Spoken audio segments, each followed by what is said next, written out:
एक बार एक किसान हर कभी आने वाले आंधी तूफान, ओलावृष्टि, तेज धूप इत्यादि से परेशान हो गया, क्योंकि कभी कभी फसल ज्यादा खराब हो जाती थी। इसलिए वह परेशान होकर ईश्वर से शिकायत करने लगा। किसान बोला, आप ईश्वर तो है, लेकिन फसल को कब क्या चाहिए इसकी जानकारी नहीं है। जिसकी जरूरत भी नहीं होती है वह भी देते रहते हैं। इसलिए आपसे मैं विनती करता हूँ कि आप मुझे एक मौका दीजिए, मेरे कहे अनुसार मौसम कीजिए, फिर हम सब किसान अन्न के भंडार भर देंगे। ईश्वर मुस्कुराए और बोले, ठीक है, आज से तुम्हारे अनुसार मौसम रखूंगा। किसान खुश हो गया। किसान ने अगली फसल में गेहूं की बुवाई की। उसने जब चाहा तब धूप मिली, उसने जब चाहा पानी मिला। पानी की तो उसने बिल्कुल कमी नहीं आने दी। आंधी, बाढ़ और तेज धूप तो उसने आने ही नहीं दी।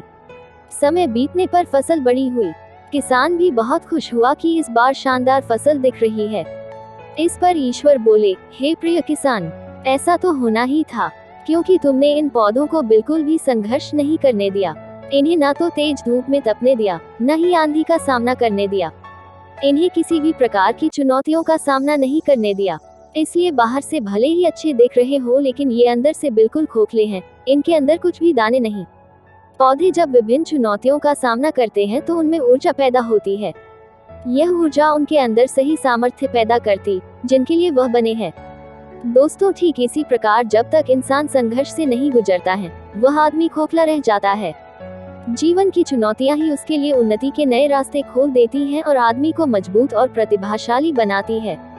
इसलिए आपके भी जीवन में मुसीबतें या चुनौतियां आए तो घबराना मत। यह आपको बिखेरने के लिए नहीं, निखारने के लिए आए हैं। किसान ने मन ही मन सोचा कि ईश्वर को अब पता चलेगा कि अच्छी फसल के लिए क्या क्या जरूरी है। फालतू में ही किसान को परेशान करते रहते हैं। किसान फसल काटने के लिए खेत पहुंचा। गेहूं के पौधे की बालियों को हाथ लगाया तो उसके पैरों तले जमीन खिसक गई। उसने देखा कि किसी भी पौधे की बालियों में एक भी दाना नहीं था। किसान दुखी हो गया और बोला, हे ईश्वर, ऐसा क्यों हुआ? क्योंकि मैंने तो सब कुछ सही किया और सही समय पर किया।